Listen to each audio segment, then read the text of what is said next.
First of all, y'all better run me my money. Let me just say that y'all better run me my money. I will burn this fucker down. Hey everybody, how you doing? My name is Brad Sanders. Ready. Ha, very funny, motherfucker. And now, ladies and gentlemen, Hey everybody, this is This Comedy Life. This is the comedy show about all things stand-up comedy. The new ones, the old ones, the ones you know, the ones you want to meet. We are here to chop it up, kick the game around, and just enjoy each other's company and talk about that thing we have in common, loving to make people laugh. And sometimes I would have loved to make people laugh. even though I was there and I had the mic. Hey,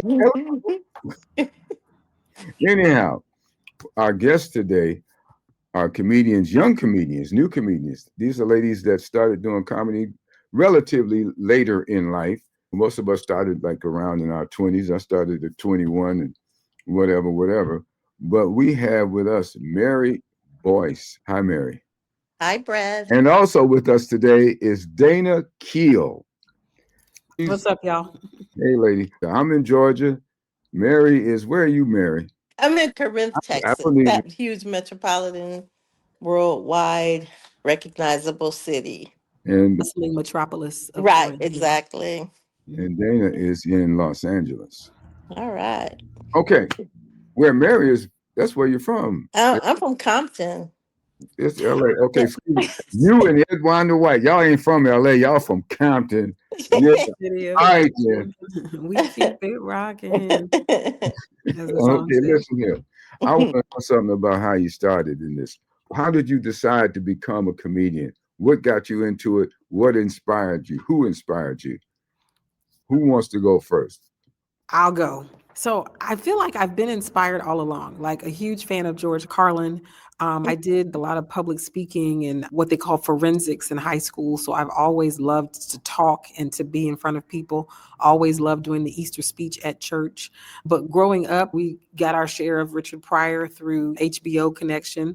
I think a big turning point in the early years was Bill Cosby's himself that was on Showtime in 1984, because I felt like that was maybe the first time I heard somebody do comedy about everyday stuff, particularly in that there's a bit where he talks about being at the dentist and the smoke that you could smell when they were drilling. And that was just so real to me, even as a high schooler.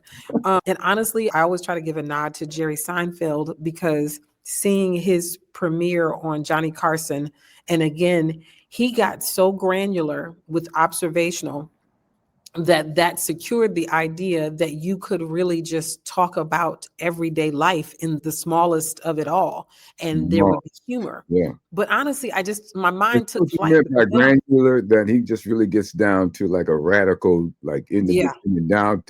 Yeah, because like subatomic, like way down. Because I'm like, so you could I should draw that line around my house. Yes, and just that. So that was impressive to me. But I still honestly hit up poetry first, went about my regular life, dipped a toe in 1997 at a mic with Roz Brown and Lonnie Love, and thought, well, I'm 29.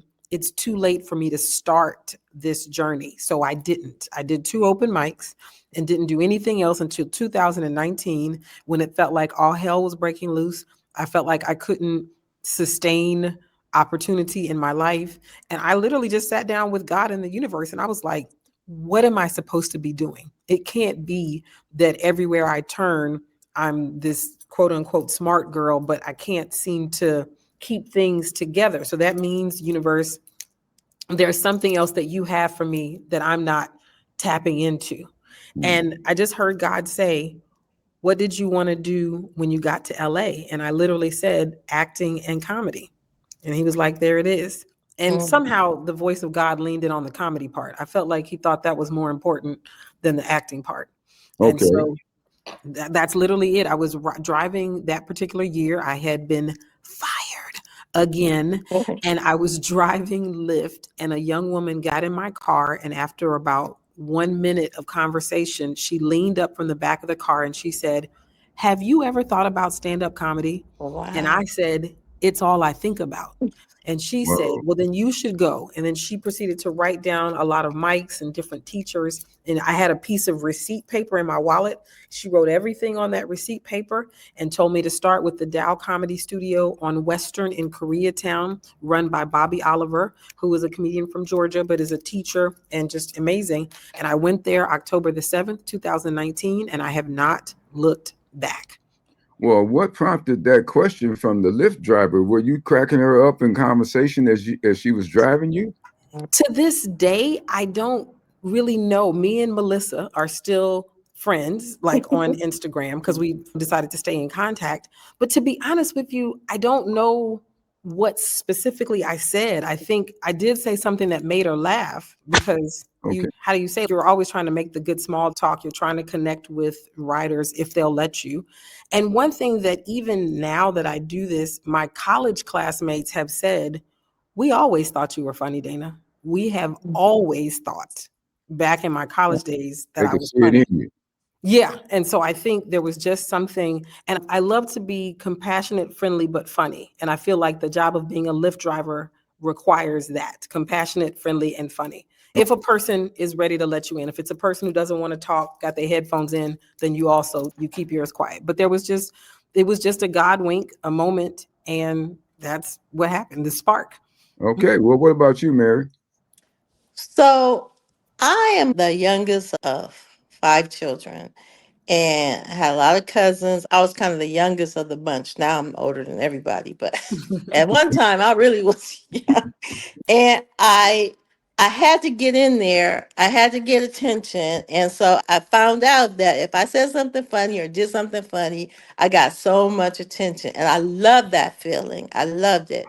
And I was a big TV fan from birth, it seems like. And I always seem to get the joke. I think, and my kids are like that too. Thank goodness. Because I don't know what I would have done with them. One time my daughter said, was I funny today? I was like, uh-oh. But yeah, I loved TV. I used to watch the late night talk shows, stay up late, especially in the summer. I watched Johnny Carson. I watched all of that. I saw stand-up comedians. I never thought of doing it, but I just got it and I loved it. Long story short, I became a writer. I was a journalism major. I worked in radio at the radio station at my college, but I just knew that I could do something in comedy. I just didn't know what. And I ended up working for Brad and his production company that was producing a show for Tom Joyner. And I was kind of shy and I showed up with some jokes written, typed out. Excuse me, say the show. Say the name of the show. The Tom Joyner Morning Show. But No. that show was, I'm sorry, On the Move. Oh, okay. That was On the Move. Yeah. That's where we met. But Yeah. then you became a writer of It's Your World. Of It's Your, oh, yes. Yeah. Yeah. Okay, well, I'm gonna get back out your business, but I'm trying to get my shameless plug in. Okay. Yeah. Ain't no shame. But you're all in it. You're in all of my history. Yeah. Yeah. They were like, what are you here for? Because I saw an ad in the paper. And you read my 3 little bits I had typed up and you said, we could do this right now. We could record this right now. Mm-hmm. And you guys recorded them. People were laughing. I was like, what? And then to top it off, you wrote me a check at the end of the night. And I was in there. I was like, God is good, is he not? God is, he is good. I won't genderize God. I will say is not God good. Yeah, so that's really how I got my start. And then working with comedians, great comedians, you, Myra J., Jetta Jones, on the soap opera It's Your World. I was just surrounded by it. And it wasn't until years later, after the Tom Joyner show was ending, I took a class and I did pretty good. Okay. Yeah. You were always great. I thought a friend of yours brought you down there. Well, she brought me to you. Yeah. She found the article, the ad. I remember this young lady. Yeah, she was a Jewish coworker, and she goes, and she knew I liked to write, and she said, "Man." See, I wasn't gonna bring that up. I'm glad you broke that ice. Go ahead, work with it. Man, I saw an ad for urban comics. I think that means black. I Ooh, was like, wow. now this was it. Now this was, in fairness, this was in 93 or something like that. And I'm like, yeah, I think it does. Because that's when people were just starting to identify as urban. Urban, yeah. Yeah, It's yeah, like urban radio, yeah, Mhm. exactly. radio for black people. Yeah. And That was our Def Jam era, wasn't it? That's when Def Jam was on, Mm-hmm. Def yeah, Comedy and Jam. Mm-hmm. CHR, contemporary hit radio, was white radio. Yeah. Yeah. Mm, Yep, all the time. mm. Man, I love it. I remember a little white lady that you were with. You was all in the back of the room, and she was like really helping you just get in the room. And you came in the room with some heat. And Well, And you got to check on your first day. Like, on my that's the first day, on my first day. everybody else was getting one. Why not you? And I remember, and the thing, Dana, it was like almost all guys. It was in West wow. LA. Mhm. It was a group of guys, so I was already like, oh, what am I walking into? It could have gone a completely opposite way, but they couldn't have been nicer. And Greg Eagles. Greg Eagles, when I was about to leave after I got my checks, he said, "Take all their money, little sis." And I was like, "Wow, okay." I came Yeah. back. I What, was what else was newly married then. I was like, my husband was like, he was trying to understand what was going on. And I showed him my little checks. He said, "Oh, keep going. You go back next. When's the next time?" You don't So, stop. Don't it's right, stop. like using Anything. recovery. Keep coming back. right. It works. You work it. Hey, well, that's a little inside joke for those of us who know. However, yeah, but now you know who else was in that room? Roxanne Reese, Yes. Tommy Davidson. Mm. Oh, shoot, there's another. Yeah. What's the guy's name? He passed away. But oh, well, now Robin might have come in there, but Yeah, but no, the guy that did the demilitant, G. he Miller. was Oh, in there. Yep, yeah. Um, yep. Daryl Littleton. yeah, Thank Yes. you. Thank you. He wrote this book called This Day in Comedy. I mm. own that book. I was just about to say I have it. I bought Yeah, it. Wow, yeah. This And Day he cool. made a in calendar. Comedy. I bought the calendar too. Like the book has, oh yeah, sorry. The book has dates, but then there's a calendar too. I bought both. Oh, thank you. Nice. That's love. That's love. Yeah, Daryl Yeah. Littleton also worked with us on It's Your World. A great, great, great guy. And would you happen to know Tuesday? If you do, just let me know and we'll talk about it afterward. That's Daryl's wife. Oh, Yeah, I've been trying to reach out. What we were in touch, but I have not been able to reach her lately. And he had a little girl as well. I was gonna say as a daughter, I remember that they were saying I think at the time of the book, I think the proceeds and things were gonna go toward her. I Oh, I ran into on Clubhouse during the pandemic, Bob Sumner, who founded Def Jam or co-founded Def Jam, he used that book when we were on Clubhouse a lot. oh mm, And wow. and he would always, when we would come into the Clubhouse room that he created, I'm trying to remember what that room was called. It was like an open mic room with Bob mhm. Sumner and some Oh, other panelists, and we would come in with our 3 minutes or our 5 minutes and do it. Are y'all familiar with Clubhouse? Let me go back. I'm familiar with Clubhouse, but I didn't know there was an open mic. There were several. There were several. Girl, Okay. when we were inside, that's what we did. All of us who had Yeah. iPhones jumped on there. But he would use that book, and he talked about Daryl, and he talked about his daughter. That's how I found out about the book. Now you mentioned earlier Seinfeld's granular approach to comedy. What's your approach, Dana? It's actually similar, to be honest, because when I was hiding from comedy before I met Melissa in my car that day, I participated in an organization called Toastmasters International, where Oh, cool. Yeah. I'm so doing you that create too. speeches and you do meetings. And the one thing that started happening for me was that I realized that speeches were everywhere. Like they had categories for you to speak in, but I realized speeches were everywhere. It's just a matter of picking a topic. You could see the fact, how do we all stop at a four-way stop? And you can write a whole speech about, you Mhm. can't out polite me. I'm gonna wait for you to go. No, you go. Like, you know what I'm saying? Like you could. So my approach is similar. I tell people my approach is like that of a catcher's mitt at a baseball game. I feel like the jokes are just coming at me and I'm just here trying to catch whatever is coming my way, because everything is funny to me. And so that's a lot of it. And then a lot of it is the other side, like what stirs me up, what is weird, what is funny, what is overwhelming. And so all of that, there's always this break. There's a humor break in everything. So I just feel like I'm more of a catcher, just trying to catch it and translate it, arbitrate it into premise, setup, and punch, like to filter it through the actual language of stand up. All right. Does your work as a teacher come into some of those jokes that you be catching? Yeah, it does. I want to be careful, loving, and fair, but it does. You can't help it. I think because parenting and teaching, when you're interacting with other beings and other people with different levels of thinking, different capacities for how they think, and just the environments themselves. When I was teaching middle school for a while, and I hadn't taught in a while, and I was at a middle school, and I overheard kids talking about Roblox and blowjobs in the same conversation within 2 minutes. And that Middle is literally, school. and that's In literally, glass, huh? Okay. yes, and that's literally the joke that I tell, because I'm Yeah. just like, how? Like, and I'm just moving and shaking. I'm hearing them, but I'm like, because I have a kid and he's now 23 and he used to play on Roblox. So I know what Roblox is. Yeah. This is a digital play platform.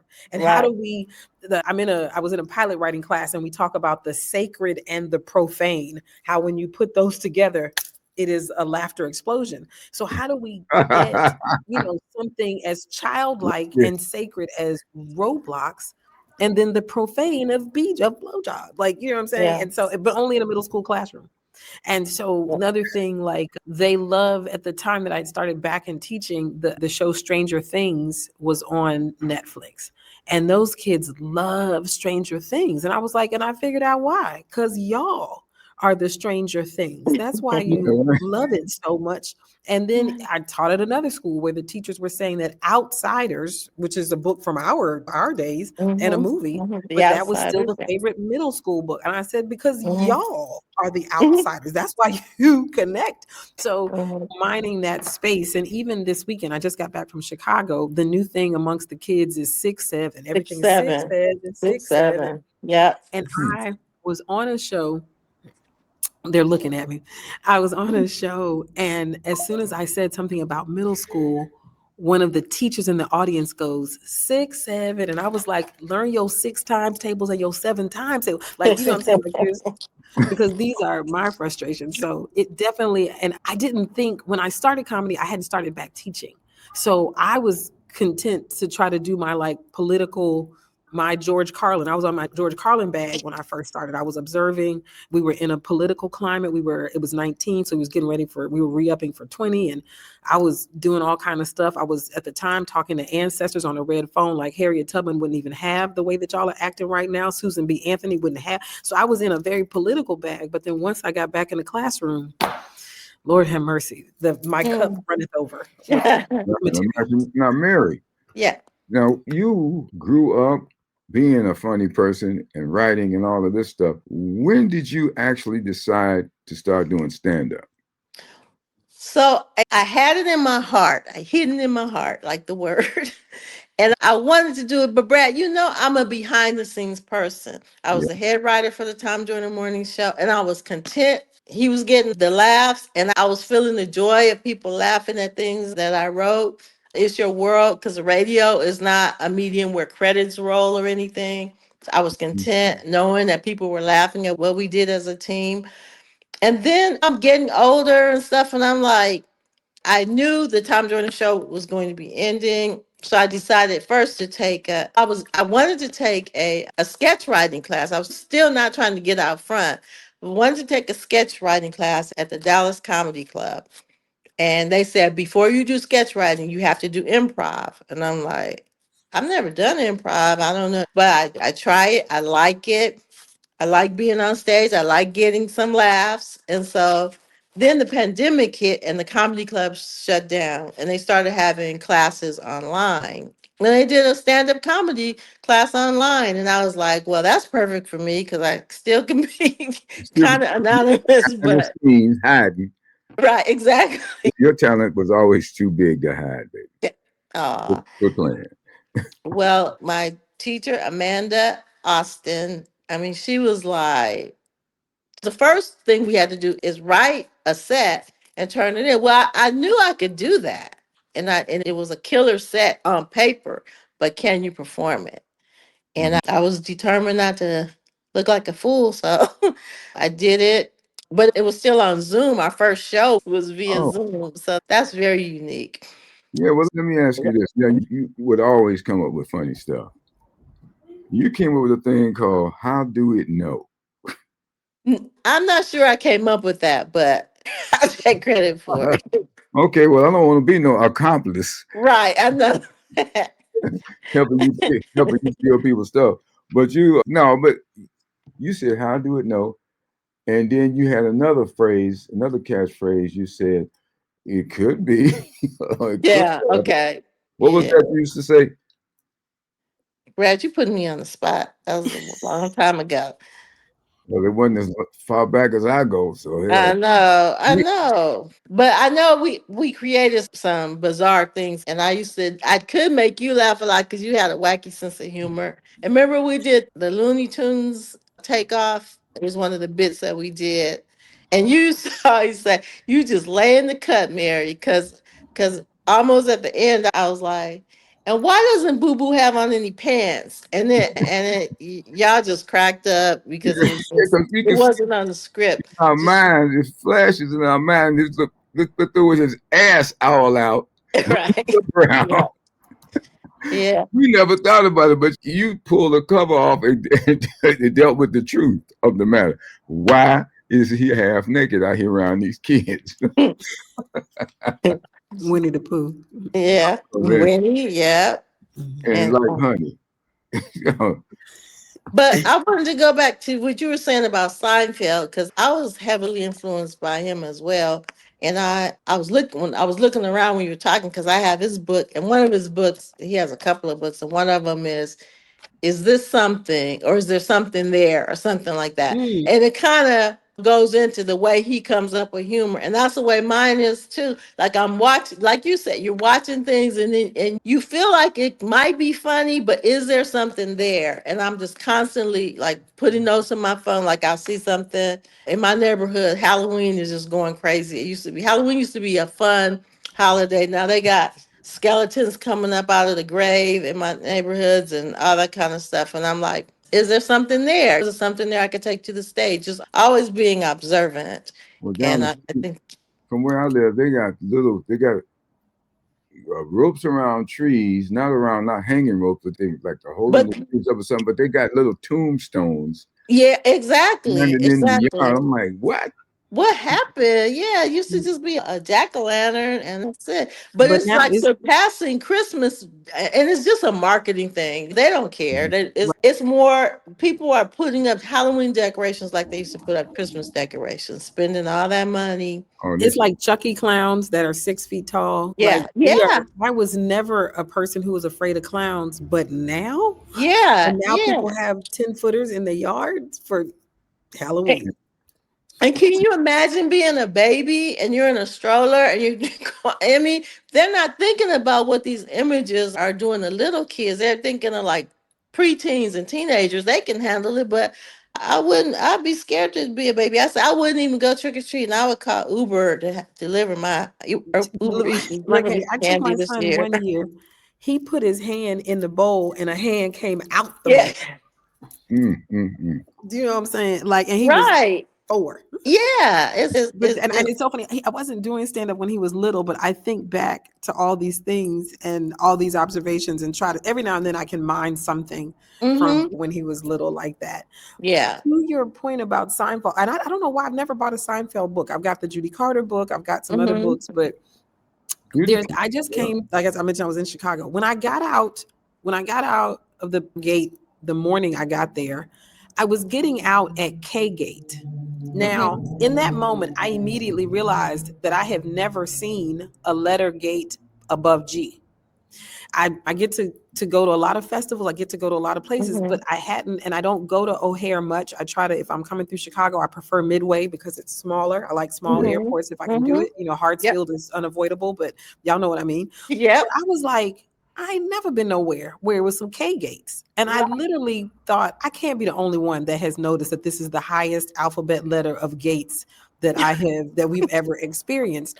And and I'm a very research based comedian. Like I'll have a premise thought, like I'll have the nugget, but then I do some diving, because I'll say one thing that drives me nuts is when comedians have a premise that is funny, but they back it up with kind of these spiraling thoughts that are not based on whatever the nugget of truth really is. Are you grading the material, teacher? Are you grading the comedians? Oh, wait a minute. I'm not trying to You went off premise. You went off premise with that. Well, I'm not trying to grade them. I got a problem with you, mister. You're going to go to the office. If you're telling people, listen to us. Rodney Perry said this to me. You are the authority when you speak. And so people are listening to us and creating some, maybe not all, are creating a perception. So for me, I can't speak for the rest of them. I like to make sure that I have some nugget of factual, actual in there that will help boost the joke, right? No, so I said, well, comedy let me look up what say that again. I was just joking with it because comedy relies on the truth. If you set it up, you got to pay it off. You got to pay it off. So I did a little digging. So I said, well, let me see what is the largest airport in the country. Denver is number one. Hartsfield took up 2 categories, but in line for third was O'Hare. But here's the kicker. On Wikipedia, it literally said it is third because it has the most gates. I kid you not. I could not. And for me, that's why I look it up, because I couldn't have asked for my own joke, but to be turned right back on me, because the first thing I said is K gates. Y'all got K gates here. And it turns out that the gates actually go up to L and M. But anyway, so I opened my set talking about Chicago. Y'all got K. To your point of, is something there? But everybody fell out. They knew exactly what I meant. When I said it's the highest alphabet in my life, I said, and the internet agrees with me. Do you know what I'm saying? So I say that. And so I want to speak. I don't want to just talk out the side of my neck, because if 5 other airports also have K gates, then somebody in the room might know that. And now everything is a Google search away. And I'll land the plane. I was somewhere recently, and the comedian was from Alabama. And he says to the crowd, anybody in here from Alabama? I said, me. He said, where? I said, Huntsville. And he then goes, yeah, you from somewhere that you didn't learn either. And he implied that it was a small, unknowing town. The problem is Huntsville, Alabama, is not rural. Huntsville still has the distinction of being the most PhDs per square mile in a city in this country. It is one of the smartest places that anybody can live. But in one fell swoop, he has lumped me in with Brundage, Alabama. Like, do you know what I'm saying? It wasn't just the personal offense of me being from Huntsville, but you've told a whole room that already thinks that the South is stupid anyway, that the smartest town in the South is also one of the dumbest. Like, do you know what I'm saying? Like, so they messed I'm not with trying the to grade wrong them. one. Say that again. They messed with the wrong one. They did. Yeah. Well, I thought you were going to say, and then you went to another town and there was a KKK gate. Like, that's funny. Yeah, thank you. But I like what you're saying, because I'll use all this material the next time I go on stage. This is a trick to comedy. No. But what you're saying is, and what the difference between you and a lot of other comics is, you recognize, and I think I recognize, that comedy is a craft. It's not just something that you do. Some people think it's just something that you can just do. And it is. You can be a comedian. You could say, I want to be a comedian today and be one tonight. And there's a few professions like that. I do a joke. I'm like, you can't say you want to be a surgeon and start operating. There's no open surgery nights on Tuesday. Right. And for comedy, there's no barriers. No barriers for entry. But I love it. Hey, she walked me right into that joke.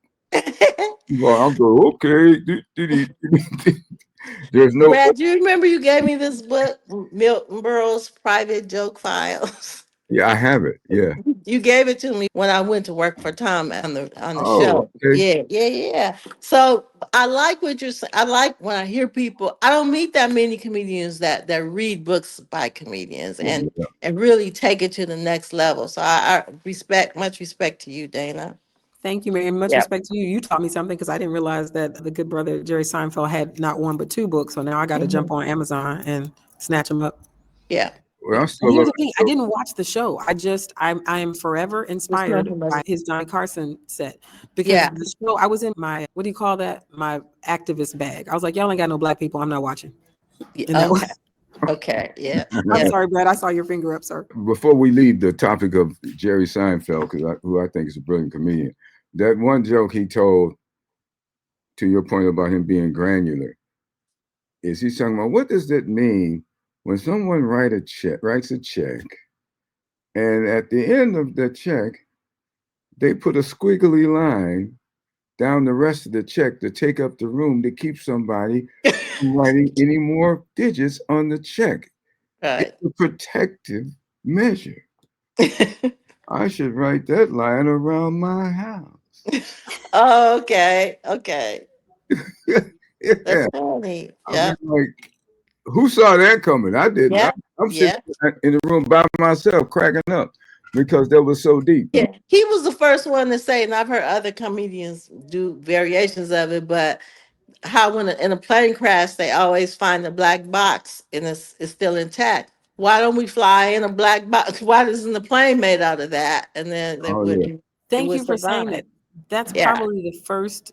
I would be lying if I said it was the first joke I ever repeated, but I don't remember where I knew that from. And you just solved a mystery because I have forever thought that was Mhm. funny.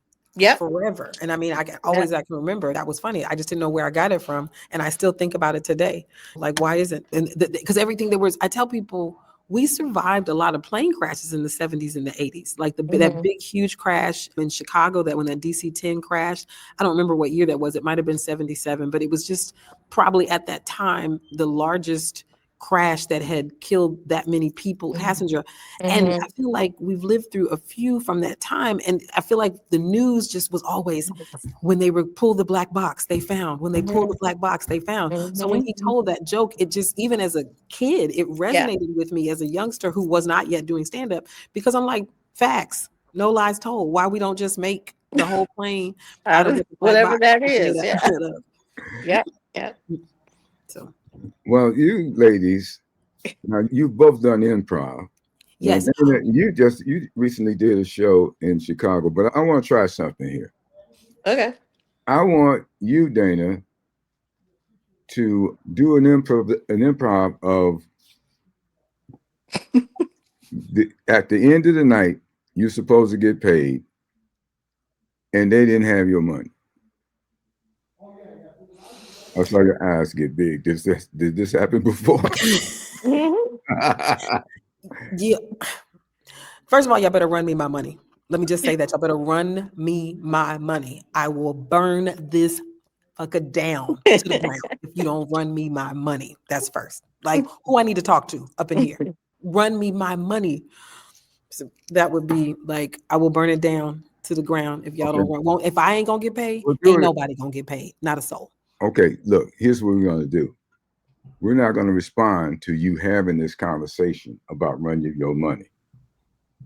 Have this conversation whenever you feel like starting. Have that conversation. Run them lines like you just did, because we're gonna use this as a cold opening. Ha. Brad, where's my money? You better run me my money, man. I'm gonna burn this down. I'm gonna burn down StreamYard. I'm gonna burn down that hat you got. I'm gonna burn down everything. You better run me my money. If I can't get my money, I ain't talking. Ain't nobody on here talking. Not Mary, not you. Run me my money, man. Wait, I didn't know we were getting paid. Well, I was already not talking. So you're not threatening me. Anyway, let me see if I can edit that and put it on the front. But don't say my name. Just say Yes, sir. in the general thing, because I want it to be generic. Okay. Where's my money? What you mean we not getting paid? Y'all told me when I came on here I was gonna get a check at the end. After I told my jokes and had this conversation, I was gonna get a check. Run me my money. And I mean that. I will burn all of this to the ground. I will burn it down. If y'all don't give me my money, I'm gonna burn it all down. Do you understand me? If I can't get paid, can't nobody get paid. How about that? Welcome to This Comedy Life. Oh man, well, we love deal it. with the grit, the ups, the downs, the sideways, the shenanigans, and somewhere around there, the truth of comedy. Mary, what's next for you? What are you going to be doing performance-wise or writing script, whatever? What's going on? Yeah, I'm in the process of writing a sort of a memoir talking about like how people can make sure that their second half of their career is as fruitful as the first half. I feel like we're taught about saving money, putting money away for when we retire. But what about our minds? Most of us, knock on wood, still have good minds. We need to, when while we're working, we need to be thinking about what's next for us creatively. What's our passion? How can we pursue it? And I have some great examples because there's so many people in comedy and other areas that are really doing their thing up in their 50s and 60s and even 70s, dare I say. Dare Of you course. say? She killed me. She pulled that knife out. Dare I say? Then look over here at me. I ain't mad. That's the truth, though. What is your second, your third, your fourth act, your finale? You have choices that you can make about what you're going to do with your life. And I cannot see myself just vegging out, because when you stop working, you stop living. To me, Yeah. I don't care if it's bagging groceries somewhere at the grocery store. If you stop having something to do, Engaging with people, meeting exactly. with talking. Yep. Yep. Yeah. Now you wrote, Mary, a book. You ghost wrote a book for someone we know and love. Yeah. Are you at liberty to divulge? Yeah, it's the worst kept secret that I ghost wrote it. But Tom Joyner was gracious enough. That's what kind of brother he is, because I Yeah, ghost wrote it, and on the cover it says by Tom Joyner with Mary Flowers Boyce, and his memoirs is called "I'm Just a DJ," but it makes sense to me. Let's see here.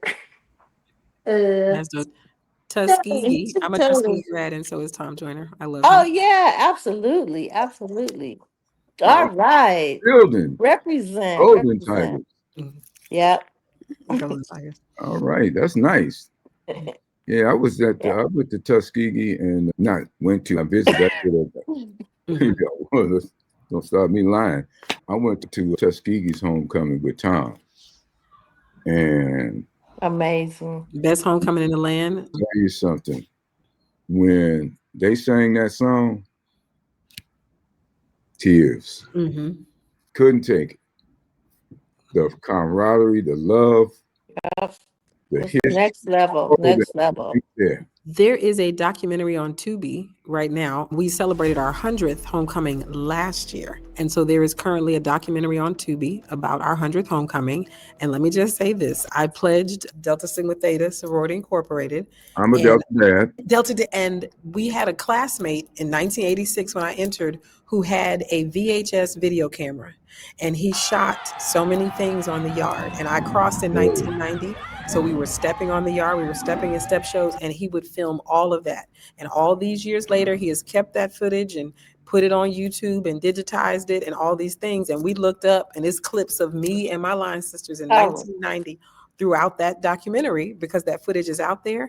Every year around Founders Day, there's this clip that goes viral on TikTok and on Instagram of us stepping on the yard. And I get so many hits to my inbox, like, I see you. Because at that time, it was the 90s. It was our new kind of not neo soul, but like we were in a Tribe Called Quest. We were all like, my hair was cut off like Nefertiti, like in a fade. So that's what we were doing at the time. Everything was red, black, and green. It was like a new, I don't even know how to call it, but we were everything was black. We had a black Snoopy sweatshirts. We had the Malcolm, Marcus, and me sweatshirts and t-shirts. Black mhm, Like Snoopy. everything was triple black at the time. So it's very exciting because my line sisters, they've been sending us like, oh my God, there's us in the trailer, blah, blah, blah, and all these things. But yes, Tuskegee is where all the love. We are truly the pride of the swift growing South. We still Did are. you ever go to the chicken coop?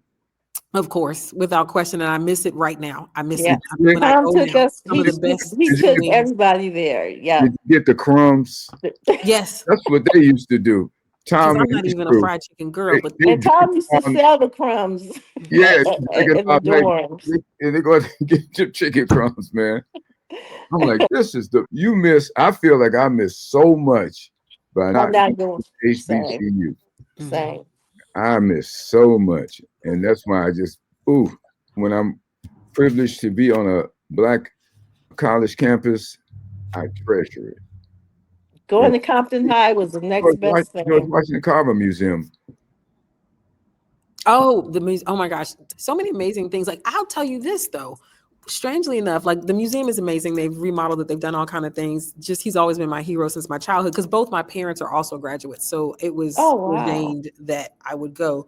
But I met here in LA, and Brad, you may have heard of him. There was a record store on Crenshaw that was called Fortune Records. And it was just, let me see, I want to say south of Adams, north of Jefferson. That's your Okay. Um, neighborhood. right on I the used to live and on Adams. Oh, Yeah. and so Mr. Fortune, who was a black man who owned that record store, had gone to college at one of the Tennessee like Fisk or somewhere. But he said that when they played basketball, because this is how old Mr. Fortune was, and they played against Tuskegee, they actually saw George Washington Carver on campus yeah. when they went. Mr. Fortune is Uh, gone on to be one of our ancestors now. now, But wait a minute. Now, that's a true story. mhm. When I told him because Mr. Fortune would work in that record, he would come in his record store until he was an old age, he was an old man, but we would go in there, and this is at the time, this was the late 90s, so we were still doing in stores for records. We were still going to a record store in 1997, 98 was still a thing because there were still in stores and all the good things in the music world, and we would talk to Mr. Fortune, and when he was always a respected record store owner because he had owned that spot for so long. But when I told him I went to Tuskegee, he told me that story. We're going back to the comedy. I thought, Yes. yeah, we're going back to the comedy. But that's an important part of our comedy. Our traditions, our history, the truth about stuff. Because right now they're trying to revert us back to how many bubbles in a bar of soap to make us eligible to vote. Mm-hmm. Right. So you can't play no games with the history. Yeah. I don't. Yeah. So I like that in you, Well, let me just say, since we're talking about history, Jay. so let me.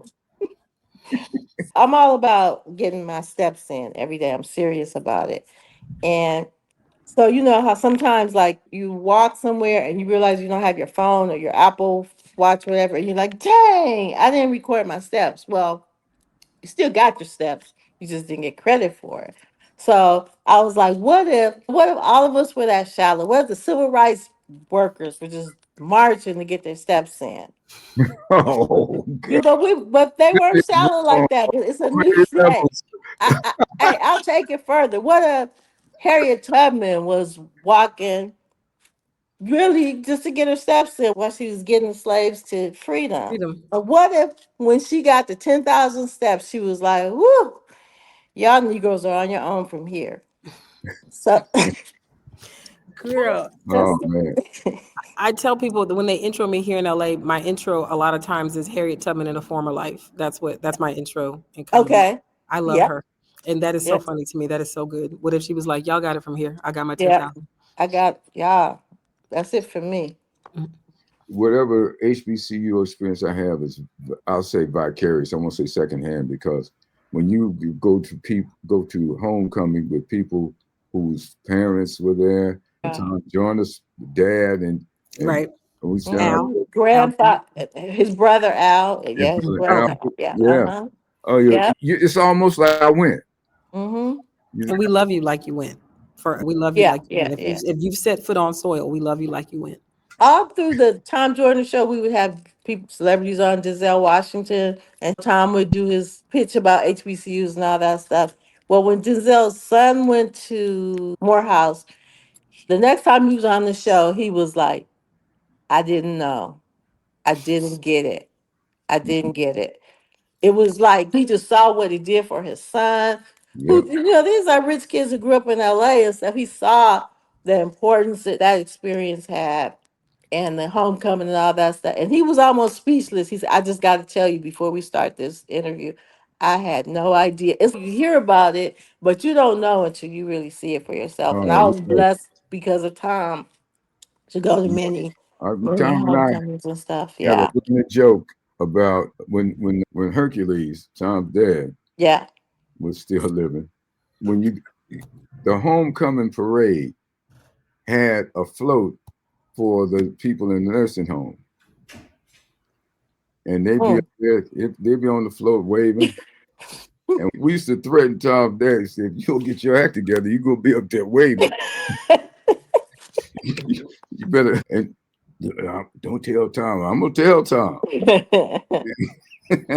That's it. And y'all just told me a secret. I met him once, and I was introduced to him as HL, and I didn't Yeah. know.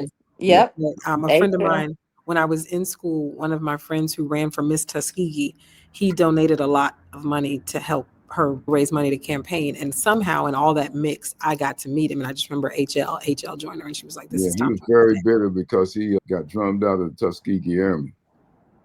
Yeah. He just, I used to kind of kick it with HL because he told me he had gone to the doctor and the doctor said something, blah, blah, blah. And she said, don't mention Tom. I said, okay, Tom. I said, there ain't no way in the hell something gonna be wrong with this man's dad, and I ain't gonna tell him. Right. You won't even ask me nothing like that. Pop, come on. Well, Dana, I'm gonna ask you what Tom would ask if he were here. Okay. What he would say to you. He said, if my daddy tried to hit on you, I apologize. That's hilarious. And no, he did not. But that He did not? Okay. That is hilarious. And here's the thing. And I was whatever age I was, I probably wouldn't have caught it if he was. Okay. But I didn't get that impression. Okay. Right there. I did want to say something though, Mary, about your journey. You talked about the comedy class and you talked about them making you take improv and sketch first. And my journey was the exact reverse. My journey was doing stand-up first and then running in to take improv and sketch classes after I had started. And even right now, I'm 3 years running on a sketch team through the PAC Theater, and the PAC is a comedy theater like UCB and Groundlings in Second City. It's a local one.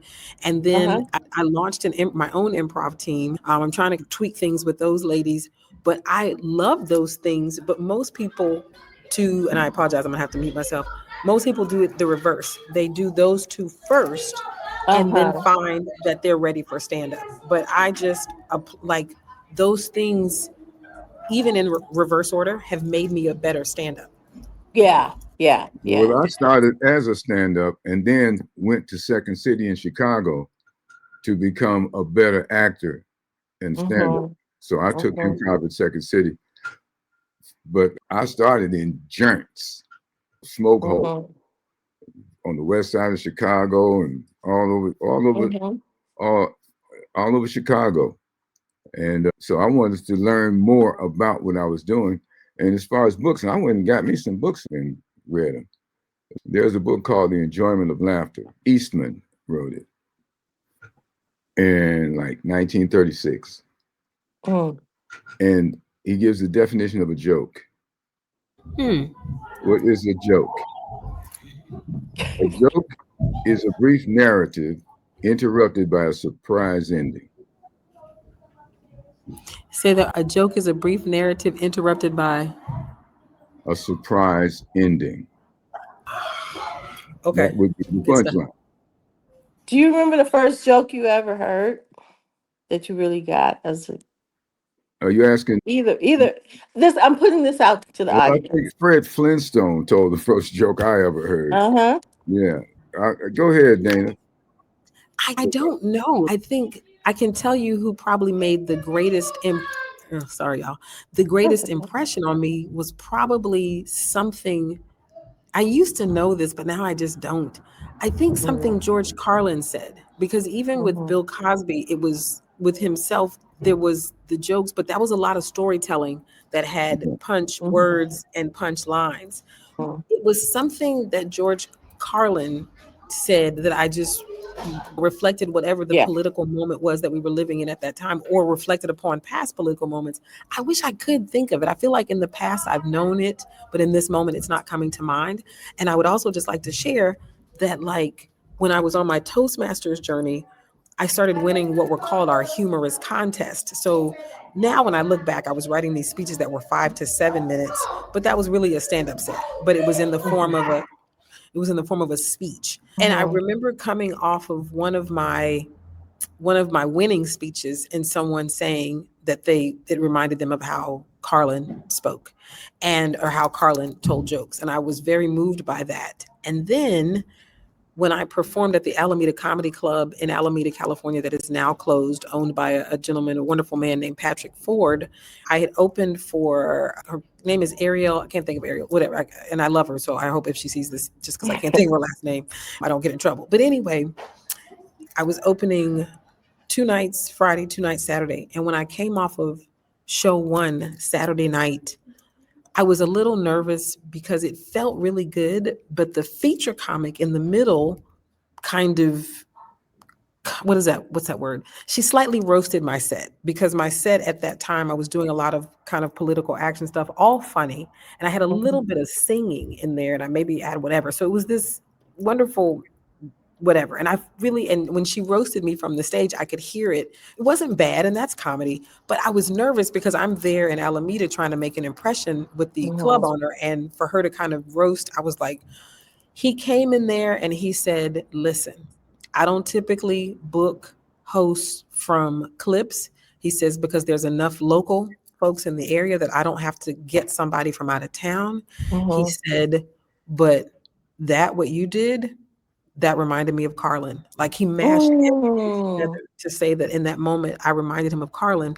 And me and the headliner, Ariel, were just talking, and I was kind of expressing to her a little of my nervousness about how I felt like the set had gone well, but then when I heard the other comic kind of roast me, I had become uneasy. And I swear to you, and this is God, in that moment of uneasiness is when the club owner and booker comes in and says, "Oh my goodness," and gives me these high compliments. Right. So Confirmation. confirmation. So I wish I could remember the Carlin joke that does it for me, but certainly he definitely, his work lit a spark early on, even though I feel like I didn't answer the call for a while, but there was certainly a very big spark lit by George Carlin. Because I grew up in that Black household. My parents are Tuskegee graduates. They marched with King. They did all the things. And while my mom was a teacher, my dad was a freelance contractor. And they didn't wear their Black pride, say, like a Panther. They were certainly more, as Southerners, they were more Martin Luther King than Malcolm X. But my twin sister, and I have one, were very clear about what it meant to be Black in America and from the South, and what that was about. So I always say Black Panther with a smattering of missionary Baptist is my joke about who my parents are. I love But it. so I think so. George Carlin caught my attention even at a young age, because he was facing those topics head on, and I felt like for a white man that was really awesome. That struck a chord and left an impression with me. Well, Mary, Yeah. what was it that made you feel that, or let me ask it this way. Why do you think you were chosen to be a comedian? That's a good question. And I really do believe I was chosen. And it goes back so far, Brad. And I don't like to date myself, but many, many years ago, and I pray that it was a rerun. So if y'all look it up, you won't say, Jesus Christ. Phyllis Diller used to have a TV show, Yeah. a black and white show. And I was a little girl. And I heard her say, I went to the nursery and bought some dirt for my garden. It didn't work out, so I washed it and I took it back. And that that was the funniest thing I had ever heard. And I never forgot it. And I was like, that is so funny. And I was a little girl. And so I always had an ear for hearing something funny. And like I said, getting the joke. And I just feel if you looked at my path, then it doesn't even make sense for me to be where I am. So I know it's a God thing. Mm. Everything in his own way. I mean, to land me I didn't even know people wrote, like I was a writer for a radio show. I didn't even know there were writers for radio shows. I'm from LA where TV writers I knew, but not radio. So I just feel like for me to land with a group of Black professionals at the top of their game, who I just talked to Myra today. I couldn't be closer to all of these people. And I just feel like it was something divine about it. And when I started working with Brad, we started doing This Your World. I remember I went to the movies with a coworker of mine because I still have my old job. And we went to the movies and I was trying to tell her because I just had a feeling. I can't explain it, but I was so happy and excited because I could see something big was about to happen because I started working on It's Your World. And I was kind of telling her about it before the movie started. And then the movie with, oh my God, it was with Demi Moore and the guy from Cheers. See, I'm old, I can't think of it. But the movie Trying to where make you feel good now. I know the movie where he makes a deal, like they're in Vegas and they make a deal. Indecent Proposal. A decent proposal. It was Oh, that. not that one. Yeah, as listen, thank you, Dana. And then all of a sudden, on the screen is Myra and Jetta because they're in the movie in the casino scene, Yep. and I'm like, and then I said, and those are the people I'm working with, and my friend was like, okay, it's like it just was so crazy. I didn't even know that they were actresses like that, and they were like, if I don't get a 9, Denzel ain't fine. That was their line, but. Anyway, so it's just little things like that. Yeah. Little, So basically, you had to be a comedian. I really feel that I had to. I feel like and I felt like I was doing it when I was writing comedy. This stand up thing really just, All part and parcel. Well, what about you, Dana? What made you feel? What chose you to be a comedian? Man, what chose me? It's a good, because I feel like I had yeah. been hearing the voice of comedy for a long time and didn't know that's the voice that I was hearing. I feel like, I think I was just or ordained with something to say in a way that will entertain and educate and build people up, but Mhm. make you think. And I feel Mhm. like that's what it is. It became that over time, but it's hard to say because even to your first question, like, what did I say to the girl in the car that made her say what she said? And Mhm. I just think I'm gonna have to use Mary's word. It's just divine. And I think it's a divine anointing and a divine calling on my life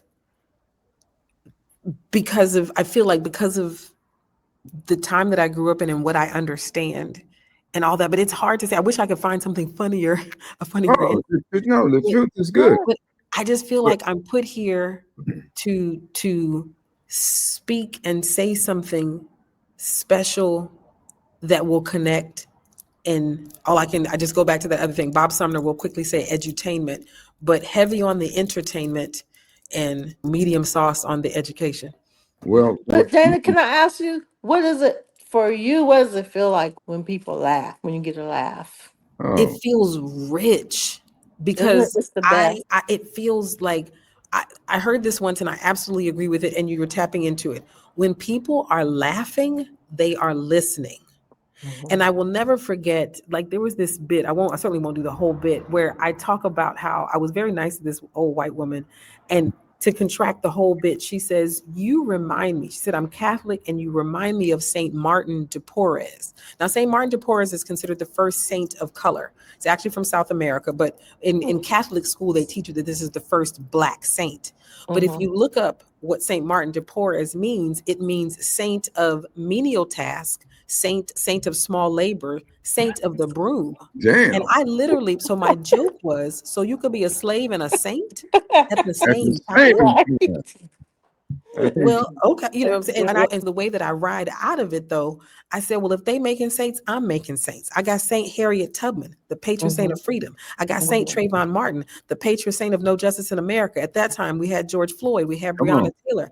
And and we also have Saint Ahmaud Aubrey, that's, I want to say his name right. I said, Mhm. finally, some justice in America. And that's kind of how I rode out. Mhm. But I'll never forget the look on a white woman's face in an audience at the Crow in Santa Monica when I told the room what Saint Martin de Porres meant. She was Yes. listening and she immediately understood exactly what I was saying. Now it Mhm. was a So you're biff, but then teaching. it still made the room laugh. And that's what I Mhm. want. I want everybody to know that we understand as a people the challenges. No one understands more the challenges of our plight, but I need y'all to understand that slavery left nothing untouched. And I want you to process it though in a way that it doesn't bring you down, but it just brings you to a level of understanding of what we've been through. Yeah. But we can laugh together about it, but I need you to understand. So Mhm. That's deep. See, I don't go that deep. Miss Roberta Forte told me one day when I was 9 years old, "You're gonna be a comedian." All right, Miss Roberta. That's all I got. I know, and I'm over here writing a dissertation. But that's no, not you. Got to be you. Hey, I got to be me. Mary got to be Mary, and that's what makes us powerful when we all can accept and appreciate each other. And comedy brings a room of strangers together in unity when something strikes everybody at the same time. And that's a beautiful thing. Amen. I remember I was at the Laugh Factory when it was in I'll call it the original room. It used to be a little tiny room. And I was doing my thing and I'm getting some laughing, blah, blah, blah. And there was some props on the side of the table. And there was this big sombrero. And I put the sombrero on my head. And I said, no, I got enough trouble being a nigga. And put the head down. And this Mexican guy just screamed. He laughed so hard. I mean, he was crying. He was sitting there with his wife and his kids. He laughed so hard. I just had to wait. I mean, Yeah. that was a thrill for me, boy. That was Yeah. because he was feeling me, and that Yeah. and let me tell you, that was an old joke that, oh man, I think that joke came out of the 40s. Well, I got enough trouble being a nigga. Well, one time I was having this really good set though, and this lady was in front of me. It was very spoken. There was just a few people in the room, and she was just laughing. A little white lady, the young lady. She was probably in her maybe early 30s, late 20s or something, and she was cracking up. And she said, when I came up, she said, "Thank you." And I said, "Oh, did you enjoy the show?" She said, "No, my divorce is final." I mean, that's comedy. Did you enjoy the show? No, my divorce is final. That's hilarious.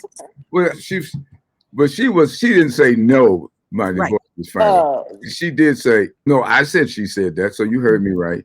yeah. But she was said, they you really have such a good time that my divorce is final today. She couldn't even catch her breath. Yeah. That's That's hilarious. funny. Well, not to do your job, Brad, but Yeah, uh, I'm about to close out. okay, Yeah. Dana. But Dana, where are you going to be next? Because I said Oh, where I was going to be. so tonight I'm in Inglewood. I don't know the name of the bar. It'll come to me as soon as I get off here, but I'm doing a bar show tonight, and bar shows are vitamins, make us stronger.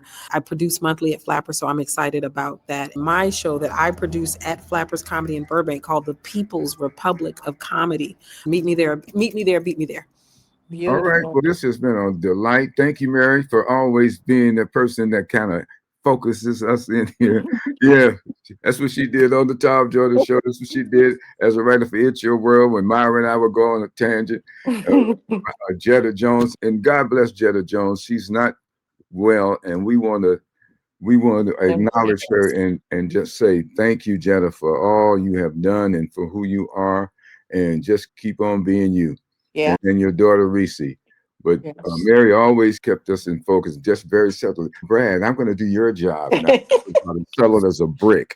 But anyway, thank y'all. So thank you for being on this edition of This Comedy Life and sharing your comedy life with us. God bless you and keep you. And thank you so much. If you have a parting word, feel free. If not, bye.